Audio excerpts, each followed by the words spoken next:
Adani fraud है या उसे फंसाया जा रहा है? अडानी के मुद्दे को लेकर सरकार पर प्रेशर बढ़ाते हुए आज कांग्रेस ने देशव्यापी प्रदर्शन किया है। ये अडानी गौतम अडानी दोस्तों, आजकल दो नाम जो सबसे ज्यादा चर्चा का कारण बने हुए हैं वो है गौतम अडानी और हिंडनबर्ग। हिंडनबर्ग की सिर्फ एक रिपोर्ट जिसने अडानी की दुनिया में उथल पुथल मचा दी। ऐसी रिपोर्ट जिसमें अडानी ग्रुप पर भ्रष्टाचार के गंभीर आरोप लगाए गए हैं। 23 जनवरी 2023 ये वही दिन है जब अमेरिका की फॉरेंसिक फाइनेंशियल कंपनी हिंडनबर्ग की ये रिपोर्ट सामने आई। कुछ दिन पहले तक दुनिया के तीसरे रईस गौतम अडानी के खिलाफ हिंडनबर्ग की रिपोर्ट आने के बाद से ही शेयर मार्केट से अच्छी खबरें तो आना जैसे बंद ही हो गई हैं। और इस रिपोर्ट के आने के मात्र 10 दिनों के अंदर गौतम अडानी रईसों की टॉप 20 की लिस्ट से भी बाहर हो गए हैं। हिंडनबर्ग की इस रिपोर्ट से अडानी को करीब 10 लाख करोड़ का झटका लग चुका है। एक हफ्ते पहले की ही उनकी संपत्ति जहां थी उसकी कीमत से 10 लाख करोड़ रुपए की कमी आ चुकी है।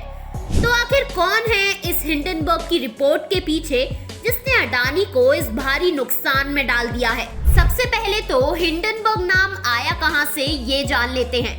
1937 जब जर्मनी में हिटलर का राज हुआ करता था तो उस टाइम पर एक स्पेसशिप था जिसका नाम था हिंडनबर्ग स्पेसशिप और इस स्पेसशिप पर बना था नाजी का साइन स्वास्तिक। इस स्पेसशिप को अमेरिका के न्यू जर्सी में जमीन से जो लोग देख रहे थे उन्होंने देखा कि स्पेसशिप में एक बहुत तेज धमाका हुआ और आसमान में नजर आ रहे हिंडनबर्ग स्पेसशिप ने आग पकड़ ली और स्पेसशिप नीचे गिर गया।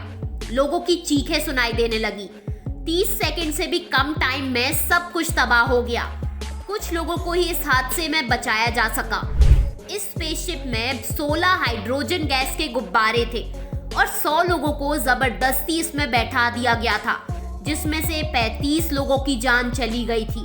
और ऐसा कहा जाता है कि हाइड्रोजन गैस बलून से पहले भी कई हादसे हो चुके थे जिनसे सबक लेते हुए इस हादसे से बचा जा सकता था। और इसी हादसे को ध्यान में रखकर शेयर मार्केट से जुड़ी इस कंपनी का नाम भी हिंडनबर्ग रखा गया है, जो कहती है कि हम शेयर मार्केट की गड़बड़ियों और उसमें हो रहे गोलमाल पर कड़ी नजर रखते हैं और हमारा मेन मकसद बस ऐसों की पोल खोलना और उनकी सच्चाई सामने लाना है। और हिंडनबर्ग हादसे में जैसे लोगों को भुगतना पड़ा तो हिंडनबर्ग कंपनी कहती है कि शेयर मार्केट में वो लोगों को खतरे में पड़ने से बचाने का काम करती है। ये कंपनी रिपोर्ट कैसे बनाती है? तो सबसे पहले तो निवेश के फैसले देने के लिए विश्लेषण को आधार बनाते हैं, दूसरा इन्वेस्टिगेटिव रिसर्च करते हैं और तीसरा सूत्रों से मिली गुप्त जानकारियों पर रिसर्च की जाती है। हिंडनबर्ग कंपनी बताती है कि उसे दशकों का एक्सपीरियंस है और अडानी से पहले भी कंपनी दूसरी कई कंपनीज के शेयर्स गिरा चुकी है। अडानी से पहले हिंडनबर्ग का नाम ट्रक कंपनी निकोला के साथ जुड़ा था।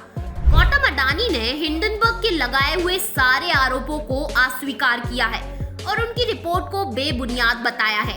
और यही नहीं, उनकी कंपनी ने आरोपों के खिलाफ 400 पन्नों का एक जवाब तक तैयार किया है, पर इससे भी इन्वेस्टर्स का भरोसा नहीं बढ़ सका। अडानी ग्रुप बहुत से सेक्टर्स में फैला हुआ है, जैसे कि airport, sports, renewable energy, oil, और उन्होंने सिर्फ भारत में ही नहीं बल्कि बाहर भी बड़े बड़े इंफ्रास्ट्रक्चर प्रोजेक्ट्स की शुरुआत की है। और इन चीजों के लिए लगने वाले पैसे भारतीय बैंक्स और इंश्योरेंस कंपनी से उधार पर लिए गए हैं और निवेश के तौर पर भी आया है। रिपोर्ट्स बताती हैं कि अब ये बैंक इस बात को जानने की कोशिश में है कि अगर ये स्थिति और बिगड़ती है तो उनके लिए आगे कितनी मुश्किलें आएंगी। आगे दो चीजें हो सकती हैं। कुछ विशेषज्ञ कहते हैं कि ये सिर्फ कुछ टाइम की बात है और गौतम अडानी इस पूरी प्रॉब्लम से आसानी से निकल जाएंगे। वहीं दूसरे विशेषज्ञ कहते हैं कि उधार इतना ज्यादा है और इन्वेस्टर्स का भरोसा कम, जिसके बगैर पैसे कहां से आएंगे। जब अडानी का दुनिया में सबसे अमीर व्यक्तियों में से एक बनना एक बहुत बड़ी खबर रही है, तो अब उनका एक सिचुएशन में फंसना, उनकी ये स्थिति भी एक बड़ी खबर ही बनी रहेगी। तो दोस्तों, अगर वीडियो पसंद आई हो तो एक लाइक जरूर करना और ऐसे और वीडियोस के लिए हमारे चैनल को सब्सक्राइब करना मत भूलना। मिलते हैं आपसे अगली वीडियो में। Thank you for watching.